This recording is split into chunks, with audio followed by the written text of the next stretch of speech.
Couple of big announcements I want to make. The first one is that I've released a trailer for my new film. It's a teaser trailer, kind of an early trailer, if you will.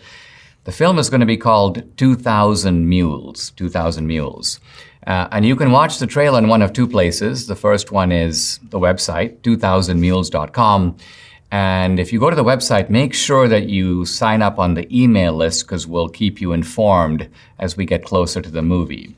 The other place to watch the trailer is on my Rumble channel. Now, I'm not putting the trailer up on YouTube or on Facebook for the obvious reasons of the censorship regimes in place there. Almost feel like one of these guys in the Soviet Union where there was what was called a samizdat, or an underground press. There was a samizdat media, there was a samizdat literature, and there were also samizdat conversations, things that people could say, truths that they could utter in the private sphere, but only among themselves and out of earshot of the censorship regimes in place there in those socialist countries. So it's a disturbing sign of socialism that we're dealing with those things here. In any event, this is going to be huge. It's probably going to be my biggest movie. I believe that President Trump, former President Trump, is going to issue a statement today about this trailer. And this is nothing like you've heard before, so keep an eye out for it. My other announcement is minor. I'm not going to be doing my locals Q&A tomorrow, Tuesday. The reason is I'm actually on the road as part of the filming of the movie, so I'll pick it up next weekend. But if you want to check out my locals channel, it's dinesh.locals.com. Now, I'm going to reveal today the frustration of the Border Patrol agents who are kind of the last good men with the callous and lawless Biden administration.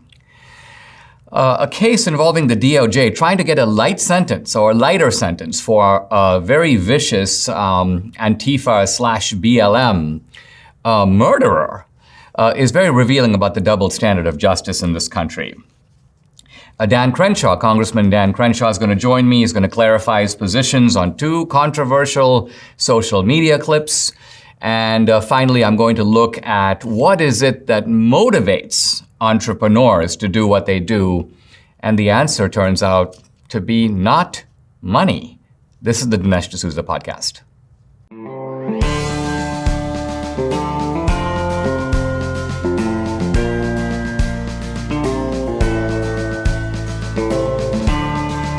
America needs this voice. The times are crazy. In a time of confusion, division, and lies, we need a brave voice of reason, understanding, and truth. This is the Dinesh D'Souza podcast.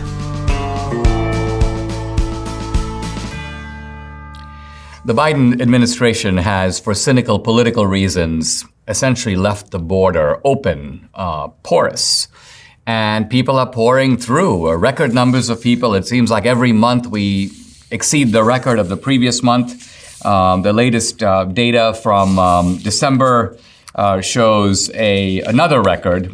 180,000 people crossed the border in December, surpassing the previous numbers. To give you an idea, only 75,000 crossed in December of 2020. So a big surge. And this is all being done not just with the complicity, but with the invitation of Mayorkas, Kamala Harris, and of course, President Biden himself. You can imagine what it's like to be a Border Patrol agent. And if you want to just get a sense of the kind of frustration that Border Patrol agents feel in being asked to do a job in an impossible situation, take a peek at this. Listen. I can't hear you. For evil to triumph is for good men to do nothing. That's exactly what's happening here. Good men are doing nothing. You're allowing illegal aliens to be dropped off in communities. You are doing something. No, sir, we're not. You are. No, you're rescuing people every day. You're taking fentanyl off the streets every day. You're taking methamphetamine Yes, under this criminal administration aliens for the off the last streets year, we've every got the day. highest fentanyl death in the history of our country. In 1 year, in this country. So what's happening here? Well, Alex Mayorkas, the head of the Department of Homeland Security, DHS, is in town. And of course, this is just bringing out the anger of the ordinary Border Patrol agents. And here's Border Patrol Chief Raul Ortiz, and he's in Laredo, Texas. And he's sort of trying to calm the Border Patrol agents and sort of put on a brave face like they're doing the best job they can. And and they're not having it.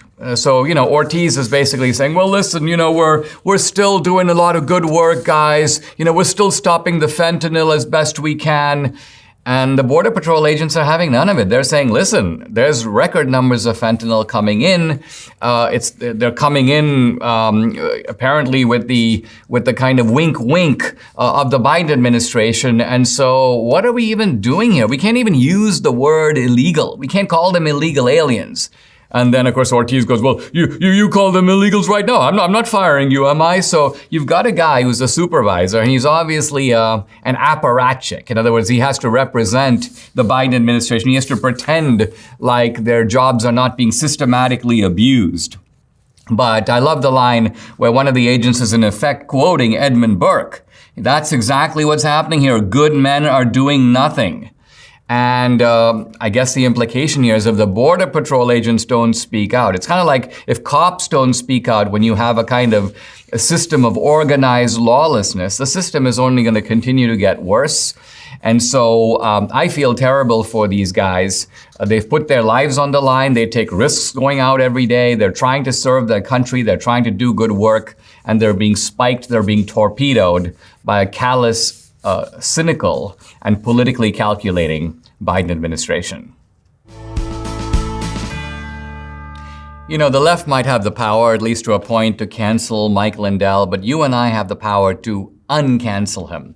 And the way we do that is we support him and we patronize his products. And fortunately, this guy is an incredible entrepreneur. His products are awesome, and he's always coming up with new ones. Well, the latest one, My Slippers. Mike has taken over 2 years to develop these My Slippers. They're designed to wear indoor or outdoor all day long. They're made with MyPillow foam and impact gel to help prevent fatigue. They're made with quality leather suede. And for a limited time, Mike is offering 50% off his new My Slippers. The My Slippers are so comfortable, you'll want to get some for the whole family. We actually did. Here's Danielle with her moccasins. Of course, Debbie and I just love ours. I got the moccasins. Debbie got the slip-ons.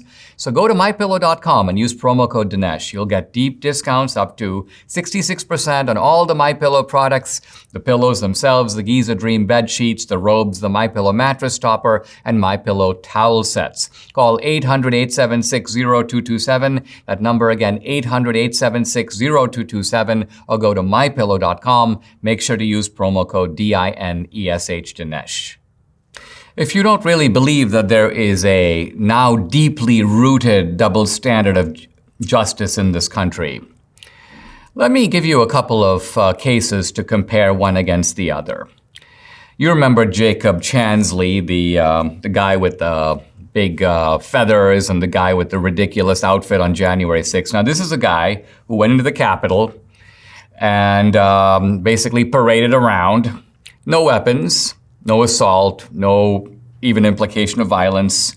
He spent 317 days in solitary confinement, and he got 41 months in prison. The DOJ actually wanted more, but that's what the judge gave him. Now, let's compare his case with the case of another guy.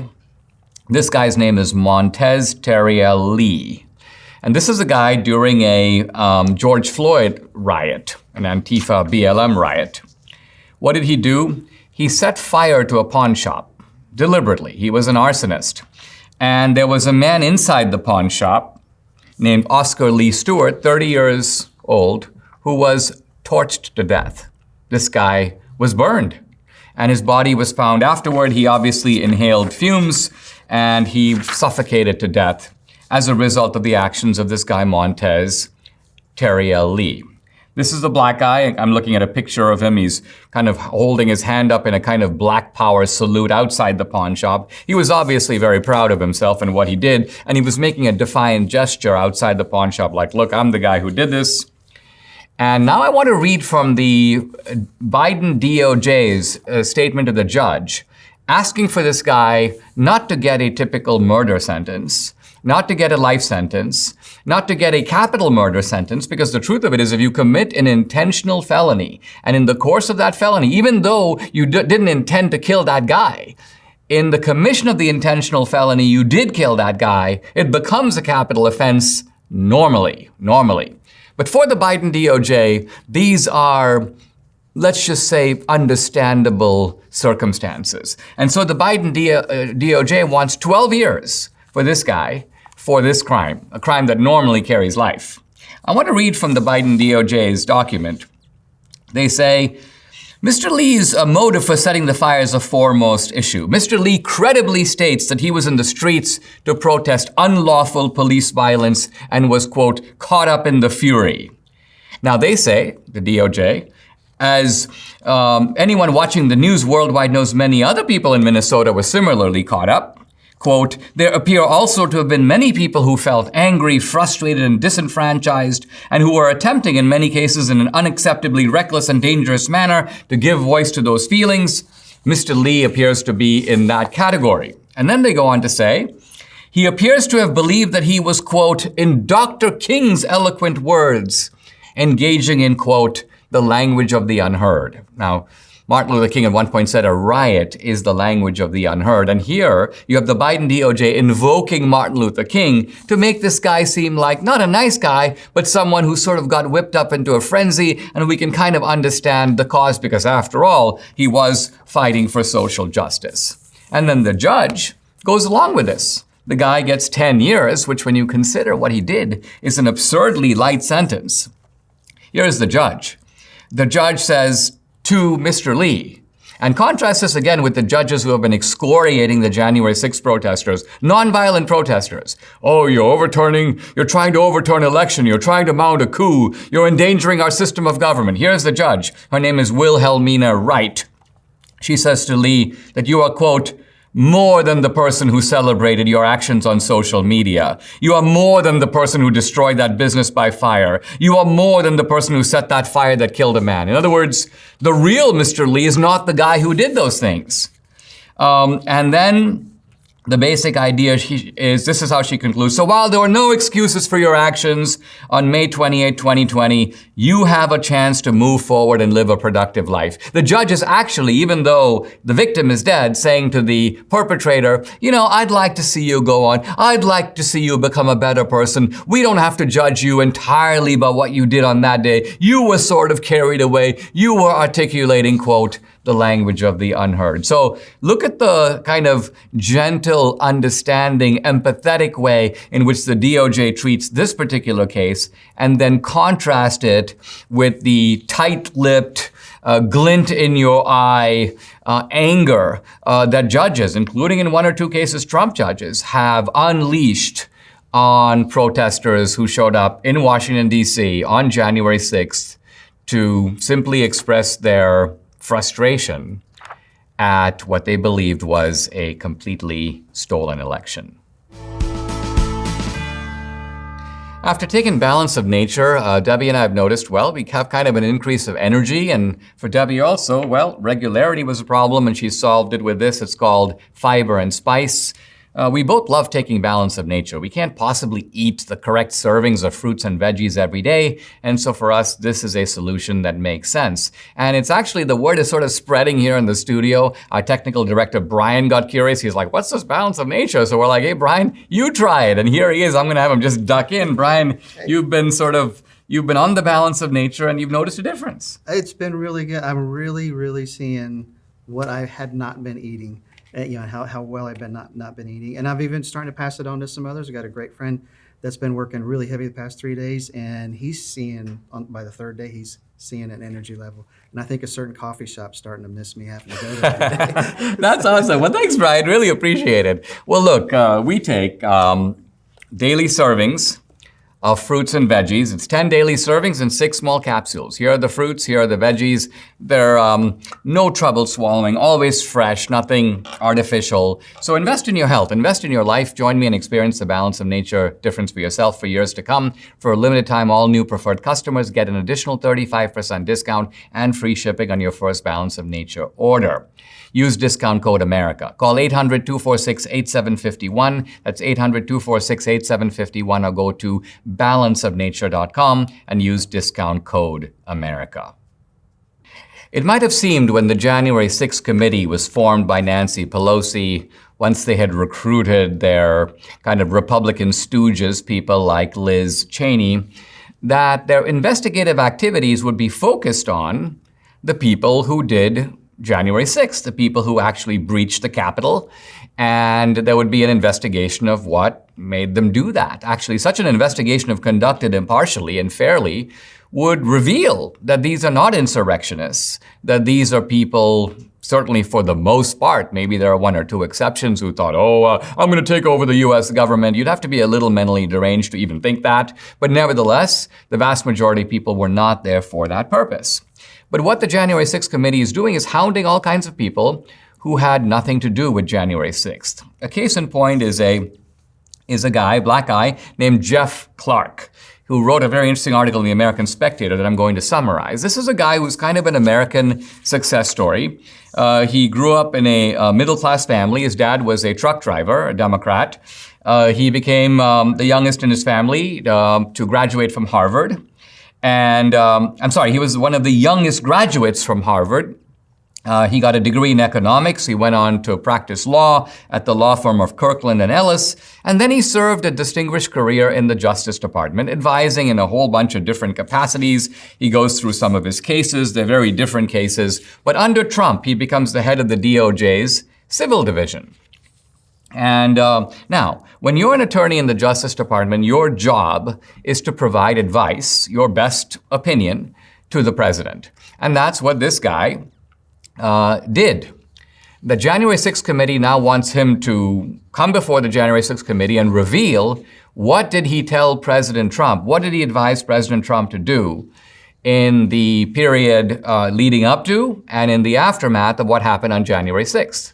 Now, let's notice that in this country we have not only a long tradition of attorney-client privilege, but also executive privilege. Executive privilege means that the president has a staff and he has lawyers. And in order to let those lawyers do their job, which is to say to advise him freely, what the lawyers tell him is protected and is not something that can just be blared in public or something that can be extracted even in a congressional investigation.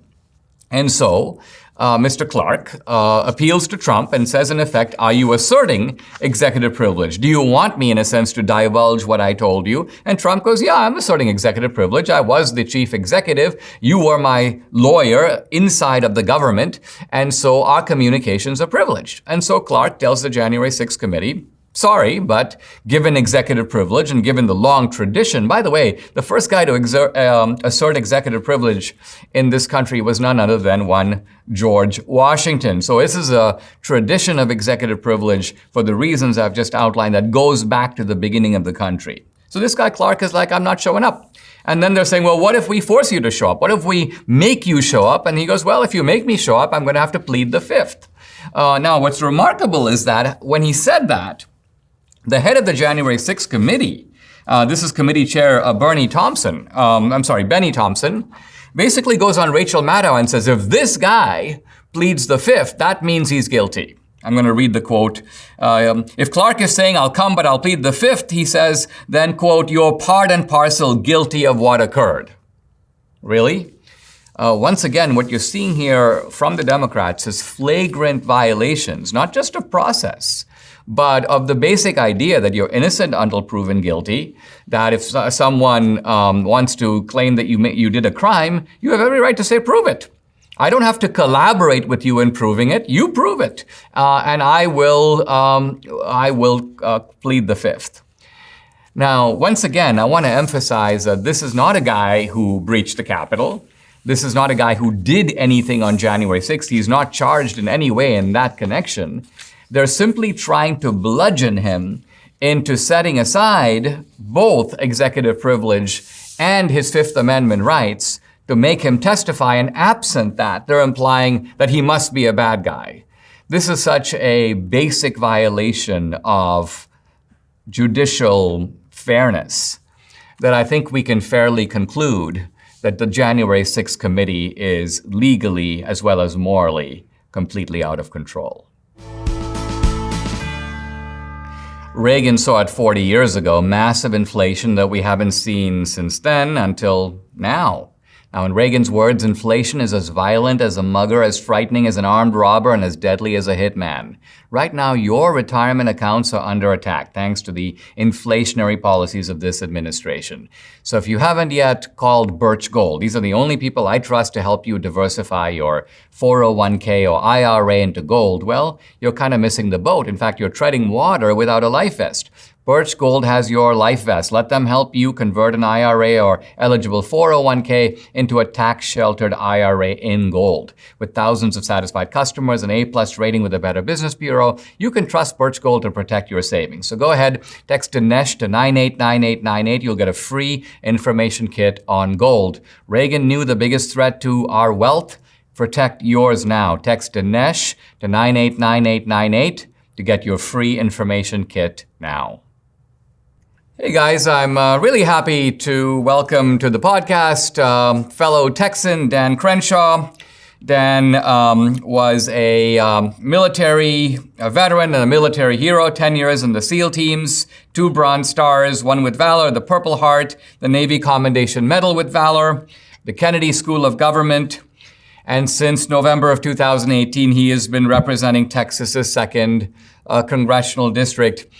Hey, Dan, thanks for joining me on the podcast. Really appreciate it. I remember you had me on your podcast, about a year ago, I guess, and we were talking about my book on socialism and the prospect of America moving in the direction of socialism. What's your assessment of how far we are down that road, basically 1 year into the Biden administration? Yeah, it's long overdue to have you on again, Dinesh, and thanks for having me on yours. It's a good question. I think the question of socialism in America is fundamentally a cultural one, wherein my greatest fear is that people have become so accustomed to being paid off by the government, to being bribed by the government for their vote, that you continue to give up freedoms for the sake of whatever it is, maybe safety, maybe comfort, maybe free money. That's the true path to socialism. And if we don't talk more about the adventure of freedom, right? Because freedom is hard, freedom is risky. Freedom means you can fail, but it also means you can succeed greatly. And if we don't talk more about that at a cultural level, I do worry that we're on the path to socialism. I mean, legislatively, we've been pretty successful in stopping the Biden agenda. Build Back Better plan is all but dead. I'm not sure how they're going to resurrect that. But, so far we've done pretty well. I think the Biden administration's biggest failure is one of leadership across a wide variety of subjects that I think your listeners and you already know about. We don't have to get into it. But the socialism problem is a cultural one. What do you think about the fact that socialism in America has also taken on a cast that you don't find in original socialism? Namely, it comes with a sort of twist of race and gender and sexual orientation. I mean, for Marx, it was all about class. But it would seem that as conservatives and as Republicans, we have to fight socialism in this new guise. Yeah, that's absolutely right. I think you coined a term for this, didn't you? Identity socialism or something along those lines. And you're absolutely right. And, the history goes back to the 60s, where they wanted to reform Marxism, I think, to be more applicable to America, because Marxism fundamentally is about pitting different groups against one another. So Marx believed that was the labor class versus the capital holding class. And American leftists have transformed that into, yes, it's still rich versus poor, but they realized that wasn't sufficient, especially in a country where everybody keeps getting wealthier. And despite all of our troubles as a country, that remains true. It is more likely that you will rise up to the next quintile of income in America. And so how do they then foster that resentment if people are, generally kind of happy? Well, they have to do it through race. They have to do it through gender. They have to divide people up into these different groups. I think that's the fundamental strategy, whether they're conscious of that strategy or not. I think some of the founders of the postmodernism certainly were. I think now they just sort of follow it as if it's second nature.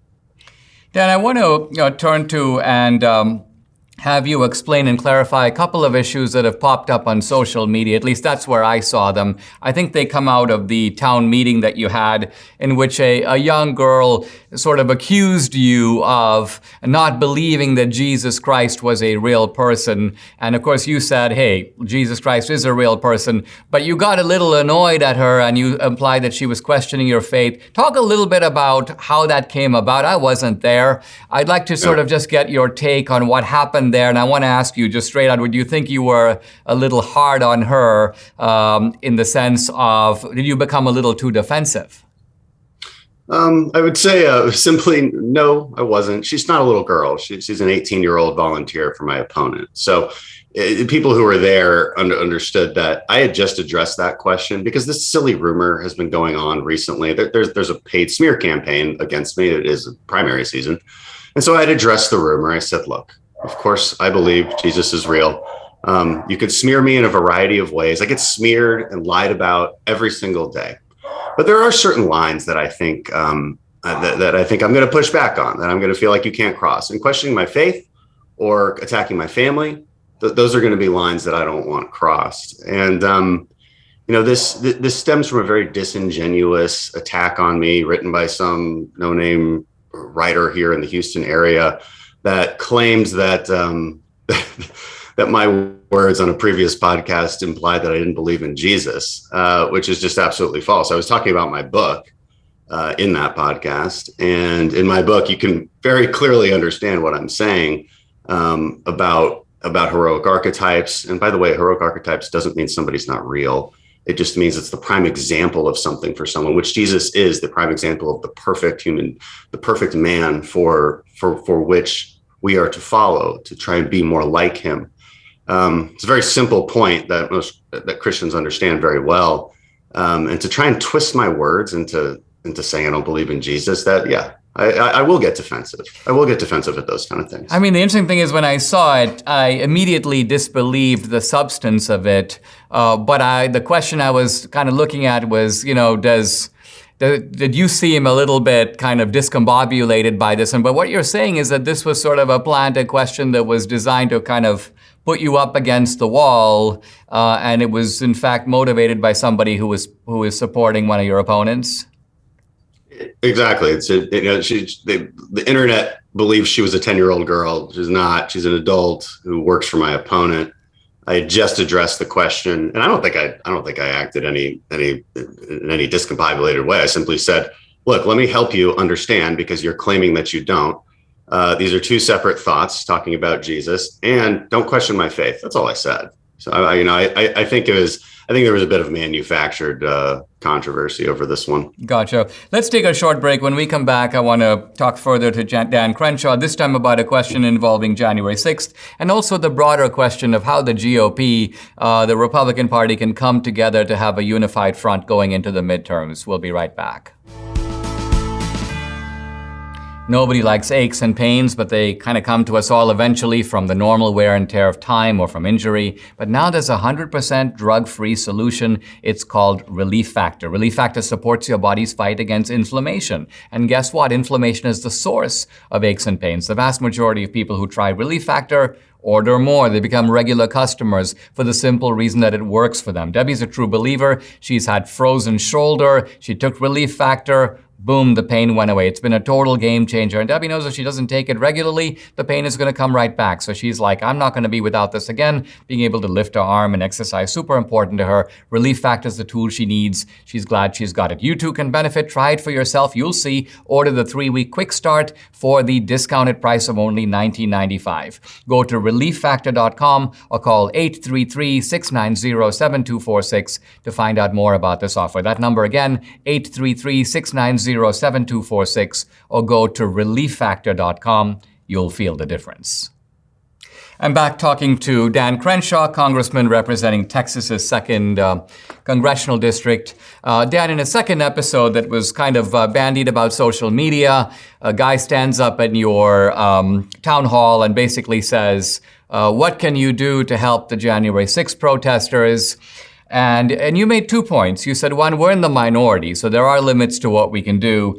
But I think the second point is what I want to ask you about. You said that taking symbolic action, kind of like showing up in solidarity with those guys, you said doesn't really help them. It's maybe a photo op for me, but what does it do for those guys? In fact, there may even be retaliation, and arguably those guys could be put into lockdown because of the public visibility and so on. The question I kind of wanted to ask you is, A, do you sort of stand by those remarks? And B, what if the guys who are on the inside said, you know what, we'll take the heat. We want Dan Crenshaw to come down here and at least make a presence on our behalf, at least assert publicly the idea that there is mistreatment going on. There are people who are being held, their trials are being put off for long periods of time. Address the January 6th issue the way you feel about it now, in the context of what you were asked about in the town meeting. Yes, there's a couple of things. There's based on the allegations and the evidence we've seen or heard about, there's no question there's some mistreatment going on, and it appears to be a very broad problem throughout our jailing system, our prison system. So that seems to be a fact. But I do stand by those answers. In a recent Judiciary Committee hearing, the witnesses testified that after those congressional visits, things got worse. So it does appear to be the case that things will get worse when the wrong kind of attention is drawn to this. Now, I've been through this before, right? With this question of what Congress should do, what kind of influence we should exert to get the outcome we wanted. If you remember the Navy SEAL Eddie Gallagher, he was in squalid conditions as well. He was being treated unfairly, treated as if he was guilty until proven innocent.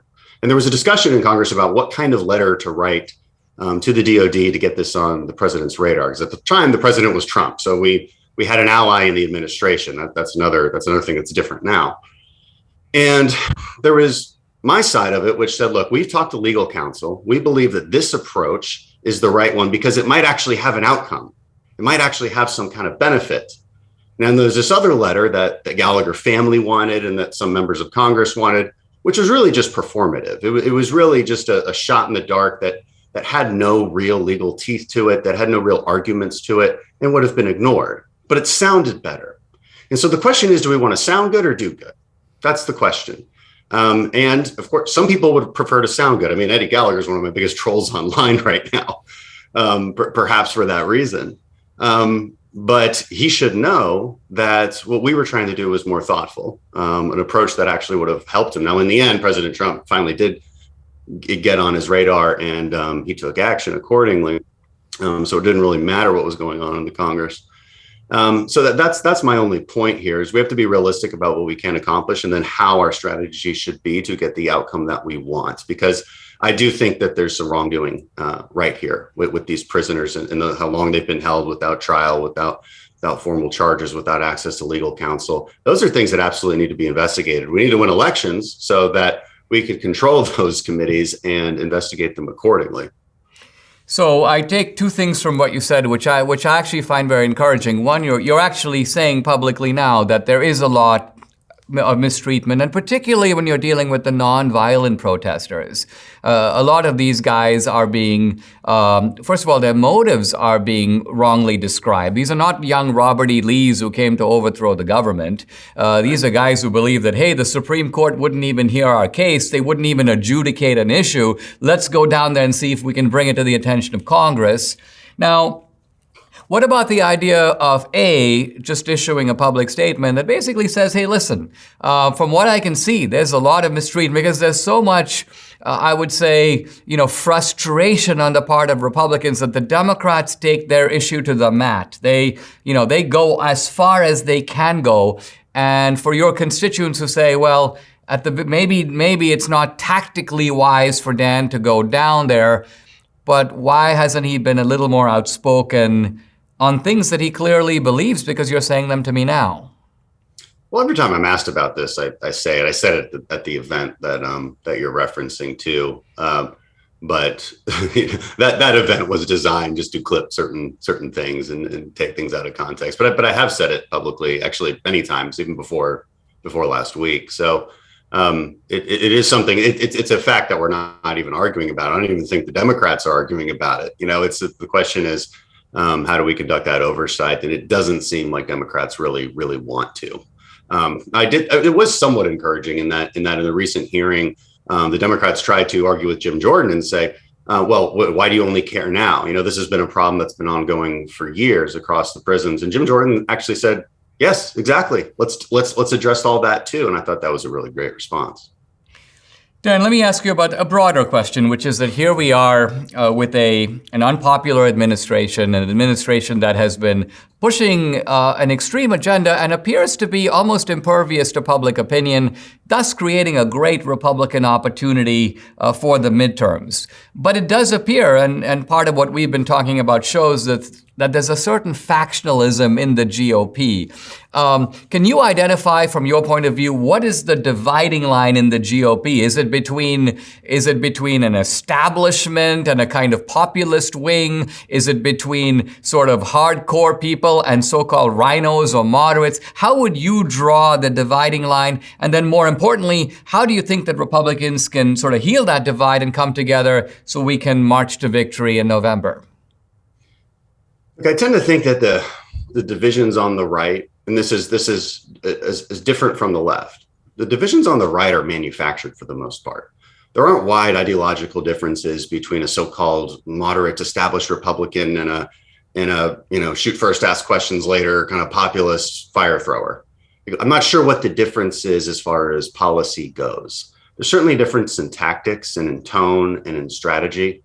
Look, and I tend to kind of fall somewhere in between those two things, because I understand that if we really want to win, or if we really want to show people that we're fighting, then we have to have winning as the ultimate outcome. And you don't win without persuading people who disagree with you. There's some real fighters out there, but what have they ever won for you? They've never persuaded anybody to be part of our side. And that's one thing I like about your career is you go into college campuses, you bring facts, you bring reason, you bring history, and you probably persuaded a lot of people. And so I suppose that puts you in this category of, what people would call you establishment, because you're thoughtful and you do these things. I don't think you would call yourself that, but I think the point is, these are often manufactured labels that are really just meant to tear somebody down so you can rise up above them. And that's a real toxic trend that we have on the right. This idea that you can only rise on the right if you're tearing other people down around you, calling them neocons and establishment and rhinos and all that. But what do you even disagree on? Really, what? I mean, if you look at the Democrats, they seriously disagree on some things. There's a wide difference between Joe Manchin philosophy and AOC philosophy. They're in a much worse position. They actually do have to fight that out. And yet they don't. They actually don't, not to the extent that we do. It's almost like we're looking for enemies everywhere, and it should probably stop.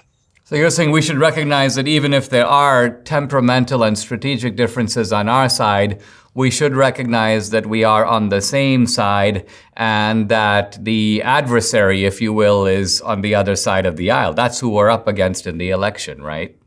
Exactly. Stop the circular firing squads and spending millions, trying to invest in these primaries where it's really just about one side wants their guy and the other side wants their guy. And what's the difference between the guys? That's not important, right? It's just they just want their guy. And you see that play out instead of spending those resources on the left. Dan Crenshaw, thank you very much for joining me. I really appreciate it. Dinesh, always great to be with you. Going online without ExpressVPN, well, that's like leaving your kids with the nearest stranger while using the restroom. Some of the time it's probably okay, but you'll never truly know who you're trusting. Why would you ever risk it?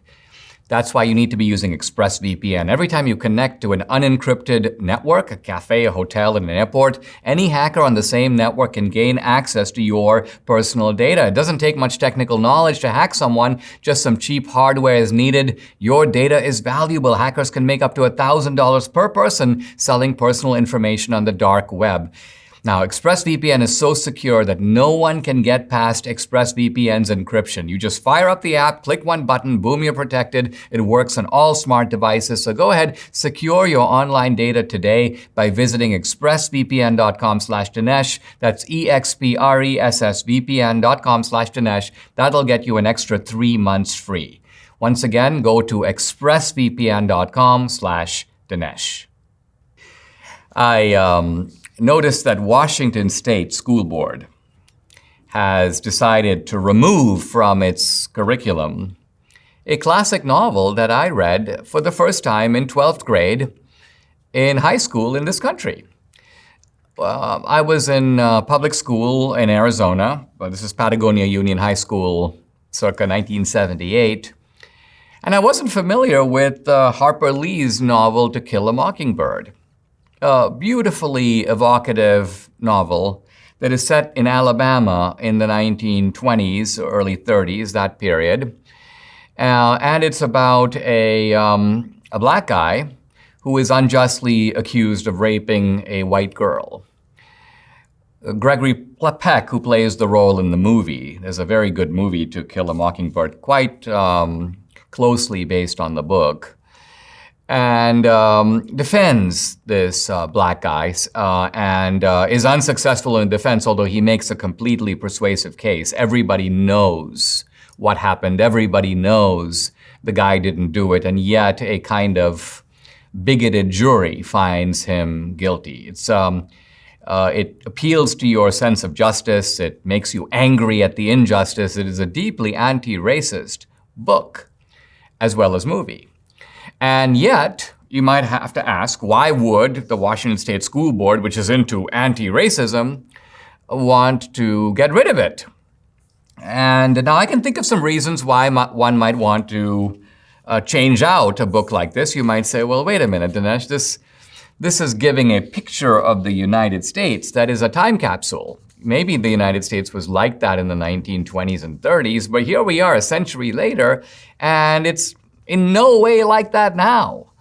In fact, if anything, it's leaning the opposite way. So the story, powerful though it is has an historic significance, but it's out of date. It's like you and me reading about the French Revolution. We're a little far removed from that. So young people today may not identify with the story. In fact, it may be hard for them to make sense of it. It becomes a measure of how much America has changed. So maybe we should have a book that will more directly touch them. But see, none of this has anything to do with why they pulled the story. They pulled the story because, and this is the key point, today's anti-racism, so-called, is actually a new form of race consciousness. It's a new form of collectivism. It is a new form of racial dehumanization. Now, the target of the racial dehumanization today is whites. Whites are the evil people who cannot even repent of their evil because they're congenitally evil. So the very things that racist jury believed of blacks in the 1920s, the left today believes of whites. It's the same vein of bigotry, now steered in a somewhat different direction. But the moral principle being defended by Harper Lee, and that is evoked by To Kill a Mockingbird, is the moral principle that we should not use people's race against them. We should not play the race card. It's the idea that we are all individuals. We are all in the country a minority of one, that our rights accrue to us by virtue of being human. These are human rights. And so what you see is that the same anti-human hatred that is attacked in To Kill a Mockingbird is alive and well today, except now it marches not under the banner of a certain kind of brazen racism, but now under the banner of an equally brazen anti-racism. The economist Joseph Schumpeter is one of the few economists who truly understands and in some ways celebrates the entrepreneur. Now, if this seems odd, there certainly have been a lot of free market economists going all the way back to Adam Smith. We can continue with people like Ricardo, on through Friedrich Hayek, Milton Friedman, there are many others. But very few economists look at what it is that entrepreneurs do. What kind of people become entrepreneurs? What motivates them to do what they do? And is it the traditional motivation that motivates most people? A guy who goes to work is motivated, I think, by and large, by, listen, I work in order to live. I work in order to support my family. I work in order to have some money. And the more money I have, I'm going to trade that money for leisure. I'll try to go on vacation. Obviously, ultimately, I'd like not to have to work at all. I'd like to be able to retire. So I'm not working into my feeble years. And this is the traditional motivation of most people. But says Schumpeter, this is not the motivation of the entrepreneur. In fact, Schumpeter points out that for many, many centuries, not just in the West, but also around the world, there were really no entrepreneurs. And he says that societies for most of history have been largely static. If this seems like a little bit astounding, because of course history does move on, things are different, let's say in 800 AD than they were in 400 AD, and the Roman Empire comes and goes. But no, Schumpeter's point is if you look at the standard of living, let's say of Europe, in the year 1300, and compare it to the standard of living in Europe in, say, 900. Think of it, 400-year difference. It's about the same. You have peasant societies, agricultural societies, people are eking a living out of the ground. And if all of that seems in the remote past, Schumpeter points out, and you could just as validly point out now, look around the world today. You have today a number of societies that could accurately be described as static. And by static, you mean that the lifestyle of the children is not much different from the parents, and their lifestyle not much different from their parents before them. The society moves at a kind of glacial pace. Now today, because of technology and global communications, you'd have to find rather remote societies that are static in this full sense, but they do exist. And Schumpeter's point is what made societies different? What put the world into the kind of forward motion in which we can almost expect that life expectancy will continue to go up and our children will have more opportunities than we did, and that things are going to get better. And in 1969, we got to the moon. America did, mankind did. But next week, we're going to be able to put people on Mars, and who knows what the future will bring. Well, this notion of innovation and improvement, this is the entrepreneurial society, and says Schumpeter, the guy responsible for doing it is none other than the strange creature we sometimes call the entrepreneur. Now, anyone who is an entrepreneur, says Schumpeter, is not an inventor, but an innovator. And this is a kind of critical difference. An inventor is someone who comes up with something new, but doesn't necessarily do anything with it. Historically, for example, the Chinese had huge inventions. They invented gunpowder, they invented printing, they invented the compass. But because printing was kind of the prerogative of the Chinese court, the royal court, it didn't have a big impact on China. But in when printing came to Europe, it had a revolutionary impact. It became part of an entrepreneurial engine of publishing Bibles and then other types of books and engineering debate. And so Schumpeter's point is that an invention by itself is not entrepreneurship. What the entrepreneur is looking for is a way to bring the invention into play. And in some cases, no inventions are involved. The entrepreneur simply figures out a new combination, a new arrangement, a new alignment of forces that puts something new into the world. So the novelty is the distinguishing feature of the entrepreneur. And the entrepreneur, says Schumpeter, is a kind of a gambler. And he makes the point here, not that the entrepreneur is taking sort of wild risks or anything like that, but the gambler is in it because he believes in the game. The gambler is in it to gamble. You might wonder where a guy who makes a big hit on a gambling table doesn't typically go, oh, you know what, I made $1,000, I'm out of here. But most gamblers aren't like that. I mean, some of us are like that because we're like, okay, I'll try it once. If I win, I'll go take the money and go to dinner or watch a show. But Schumpeter's point is the real gambler, qua gambler, is going to want to keep gambling. Win or lose, he's going to try to stay in the game. As long as he's got coins, as long as he's got tokens, he's going to keep playing because for him, it's all about the gambling. And says Schumpeter, for the entrepreneur, it's about the entrepreneurship. He says the typical entrepreneur doesn't want to get out of the game. He wants to stay in it. As long as he's still an entrepreneur, he wants to keep going. And this means that his motivation cannot be, let's call it hedonistic. In other words, it is not I'm working in order to buy something else, which is to say the privilege of doing nothing, or I'm working in order to buy pleasure. For the entrepreneur, the pleasure is the working. The pleasure comes out of the task itself. Now, if the entrepreneur is not motivated by hedonism, which is not motivated, let's just say, by money, what, in fact, is the entrepreneur motivated by? And here Schumpeter gives 3 answers. He says, number 1, quote, there is the dream and the will to found a private kingdom. Wow, what an interesting way of putting it. Essentially, Schumpeter is saying, and he recognizes this, that entrepreneurship today is, quote, the nearest approach to medieval lordship possible to modern man. So the entrepreneur is not necessarily trying to be a medieval lord in the sense of having an old castle and a bunch of serfs to move around. On the contrary, what the entrepreneur wants to do is be sort of the monarch of his own domain. So if I'm starting a new business, let's call it Business X, I want Business X to be it. I want Business X to dominate the market. I want Business X to be the standard that everybody looks to say, if you want to get this particular product, this is the guy who knows how to do it. And the it can be something big, starting, let's say, a revolution in e-commerce, or it could be something small, making the softest, sort of most enjoyable toilet paper that there is on the market. Whatever the entrepreneur sets himself or herself out to do, they want to become the monarch of that domain. Number two, there's the will to conquer.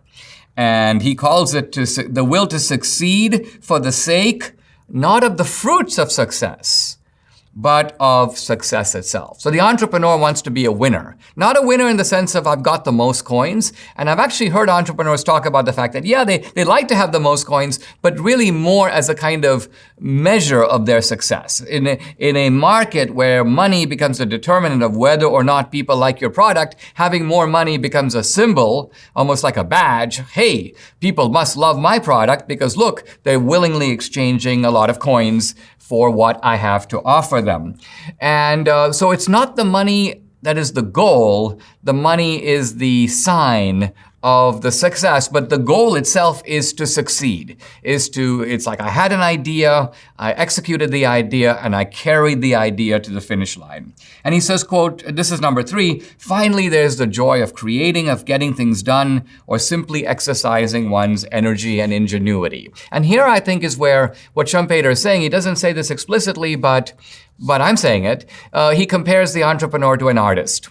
What do artists do? They express themselves. And it's the joy of creation, of self-expression. This is the artist at his or her best. This is the artist qua artist. Again, the artist might say, I'd love to sell my painting like Picasso for $27 million, but that's not why I painted it. I painted it because I had a vision, I had an idea. I don't feel anyone has done it this way. I want to sort of have a new approach to art. So the entrepreneur is like that. There's an element of artistry, there's an element of science, there's an element of art, and obviously there's also an element of mathematics.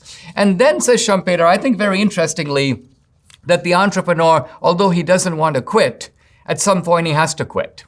And why does he quit? He says, quote, our man of action never retires while he has all his forces. And if he does quit, quote, it is because they can see their day drawing to an end and no longer feel up to younger adversaries. At some point, the entrepreneur goes, I've been in front, I've done it, but now I'm sort of like the old bull that is being pushed by the younger bulls, and I'm no longer kind of up to the challenge. I can no longer get in the ring with these guys. And so he says, at this point, the entrepreneur may start behaving a little bit more like a hedonist.